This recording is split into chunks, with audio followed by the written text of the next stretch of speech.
नमस्कार साथियों, पुनः स्वागत है हमारे बीडीआर लर्निंग चैनल में। दोस्तों, इस वीडियो में हम समाधान देखेंगे अर्थशास्त्र विषय कक्षा 12वीं का आज जो पेपर हुआ था अर्धवार्षिक परीक्षा का, उसका सॉल्यूशन देखेंगे। यदि आप कक्षा 9वीं 10वीं और 11वीं के पेपर देखना चाहते हैं जो आज हुए थे, तो आप हमारे चैनल में जाकर देख सकते हैं। चलिए शुरू करते हैं।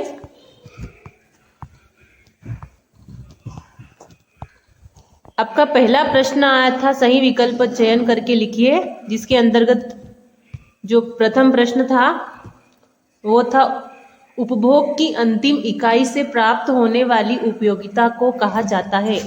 4 विकल्प दिए गए हैं। पहला है सीमांत उपयोगिता, दूसरा धनात्मक उपयोगिता, तीसरा ऋणात्मक उपयोगिता, अंतिम है शून्यात्मक उपयोगिता।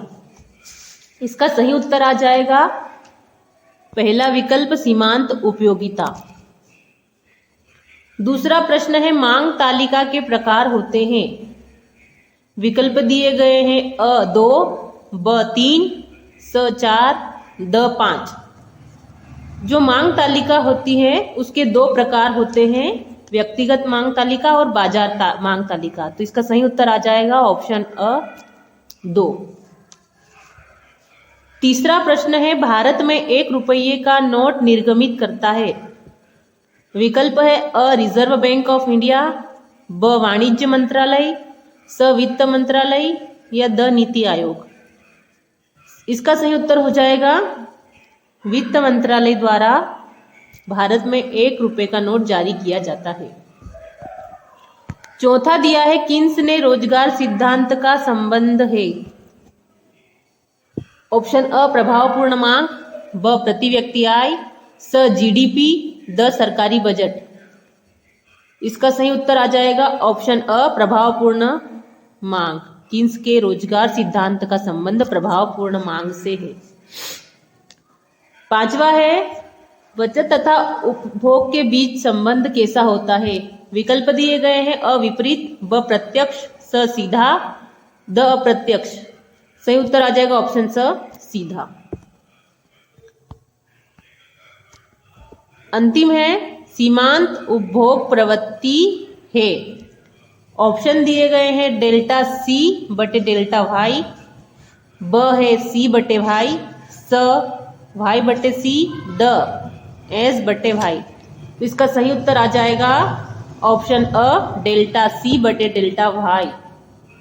यहाँ डेल्टा का अर्थ होता है परिवर्तन, सी का मतलब होता है उपभोग और वाई का मतलब होता है आय। उपभोग में परिवर्तन बटे आय में परिवर्तन, ये सीमांत उपभोग प्रवृत्ति का सूत्र है, फॉर्मूला है। प्रश्न क्रमांक 2 पर देखेंगे रिक्त स्थानों की पूर्ति कीजिए। पहला रिक्त स्थान है उच्च अनधिमान वक्र। रिक्त स्थान संतुष्टि को दर्शाता है। जो उच्च अनधिमान वक्र है वो उच्च स्तर की संतुष्टि को दर्शाता है। उत्तर आ जाएगा उच्च स्तर की। दूसरा दिया है उच्चतम निर्धारित कीमत रिक्त स्थान द्वारा निर्धारित की जाती है। जो उच्चतम निर्धारित कीमत होती है वो सरकार द्वारा निर्धारित की जाती है। सही उत्तर आ जाएगा सरकार। अगला है पूर्ण प्रतिस्पर्धी बाजार में प्रत्येक फर्म रिक्त स्थान वस्तु का उत्पादन एवं विक्रय करती है। जो पूर्ण प्रतिस्पर्धी बाजार होता है उसमें सभी फर्में सजातीय या समरूप वस्तु का उत्पादन एवं विक्रय करती है। चौथा दिया है औसत संप्राप्ति बराबर। सूत्र दिया गया है, अपूर्ण इसको पूर्ण करना है। औसत संप्राप्ति का सूत्र होता है औसत संप्राप्ति बराबर कुल संप्राप्ति बटे मात्रा। सही उत्तर आ जाएगा कुल संप्राप्ति। पांचवा दिया है राष्ट्रीय आय की गणना प्रत्येक रिक्त स्थान में वर्ष में होती है। तो राष्ट्रीय आय है उसकी गणना प्रत्येक वित्तीय वर्ष में होती है। अगला है भारत में बैंकों का नियमन बैंकिंग अधिनियम रिक्त स्थान के तहत किया गया है या किया जाता है। इसका सही उत्तर आ जाएगा 1949 में बैंकिंग अधिनियम बना था जिसके तहत भारत में बैंकों का नियमन किया जाता है। प्रश्न क्रमांक 3 पर सत्य और असत्य लिखना है। पहला है व्यष्टि अर्थशास्त्र का संबंध व्यक्तिगत मात्राओं से होता है। ये बिल्कुल सही कथन है। व्यष्टि अर्थशास्त्र का संबंध व्यक्तिगत मात्राओं से और समष्टि अर्थशास्त्र का संबंध सामूहिक मात्राओं से होता है। दूसरा है पैमाने के प्रतिफल का संबंध अल्पकाल से होता है। ये कथन असत्य हो जाएगा क्योंकि पैमाने का प्रतिफल का संबंध अल्पकाल से न होकर दीर्घकाल से होता है। तीसरा दिया गया है औसत लागत वक्र यू आकार का होता है। ये कथन बिल्कुल सत्य है। चौथा है परिवर्तनशील लागत शून्य हो सकती है। ये भी सही है क्योंकि परिवर्तनशील लागत होती है वो शून्य हो सकती है। पांचवा है राष्ट्रीय आय देश के आर्थिक विकास की सूचक है। बिल्कुल सत्य कथन है। अंतिम है वस्तु विनिमय प्रणाली में मूल्य का मापन कठिन होता है। यह कथन भी सत्य है क्योंकि वस्तु विनिमय प्रणाली जो होती है उसमें कीमत का मापन बहुत कठिन होता है। प्रश्न क्रमांक 4 पर सही जोड़ी का मिलान करना है। पहला दिया गया है मांग का नियम।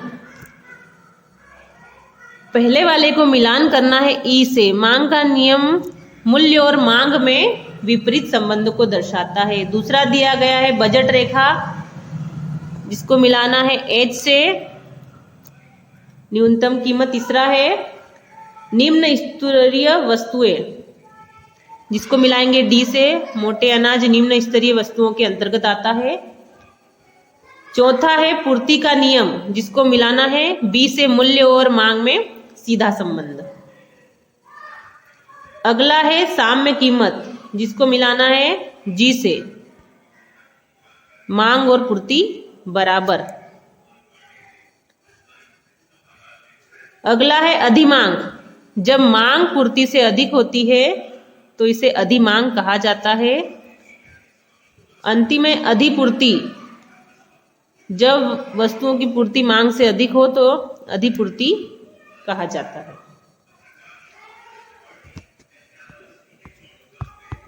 प्रश्न क्रमांक 5 देखेंगे। केंद्रीकृत योजनाबद्ध अर्थव्यवस्था का मुख्य उद्देश्य क्या है? तो इसका मुख्य उद्देश्य सामाजिक कल्याण के लिए उत्पादन करना और आय की असमानता को कम करना है। उसके बाद पूर्ति की कीमत लोच का सूत्र लिखिए। पूर्ति की लोच कीमत लोच जिसे ES से प्रदर्शित करते हैं उसका सूत्र होता है डेल्टा Q गुणा Q बटे डेल्टा P गुणा P। पूर्ति की कीमत लोच बराबर पूर्ति की मात्रा में प्रतिशत परिवर्तन बटे कीमत में प्रतिशत परिवर्तन। तीसरा है पूर्ण प्रतिस्पर्धा में क्रेताओं और विक्रेताओं की संख्या कैसी होती है? जो पूर्ण प्रतिस्पर्धी बाजार होते हैं उसमें क्रेताओं और विक्रेताओं की संख्या बहुत अधिक होती है। सही उत्तर आ जाएगा बहुत अधिक।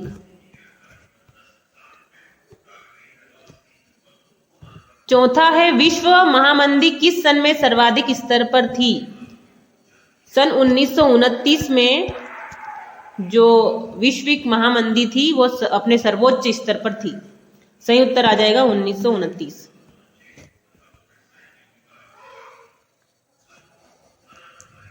उसके बाद अगला प्रश्न है समष्टि अर्थशास्त्र किसे कहते हैं?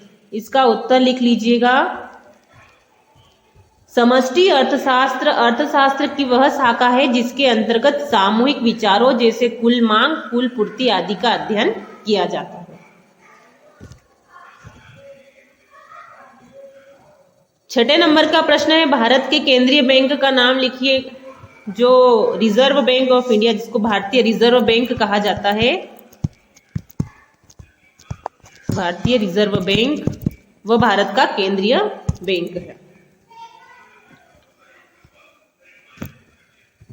सातवां है, राष्ट्रीय आय ज्ञात करने की एक विधि का नाम लिखिए। राष्ट्रीय आय ज्ञात करने की 3 विधियां हैं, जिसमें से हम एक विधि का नाम उत्पाद विधि लिख सकते हैं। उत्पाद विधि या इसे मूल्यवर्धित विधि भी कहा जाता है। तो आप इस वीडियो को देखकर अपने जो उत्तर लिखे हैं उनका मिलान कर सकते हैं, स्वयं का मूल्यांकन आप कर सकते हैं। यदि वीडियो आपको अच्छा लगा हो तो वीडियो को लाइक कीजिए। यदि अभी तक आपने चैनल को सब्सक्राइब नहीं किया है तो सब्सक्राइब कर लीजिए और इसे अधिक से अधिक शेयर कीजिए। आपके आने वाले प्रश्न पत्रों के समाधान आपको इस चैनल पर उपलब्ध हो जाएंगे। तब तक के लिए धन्यवाद।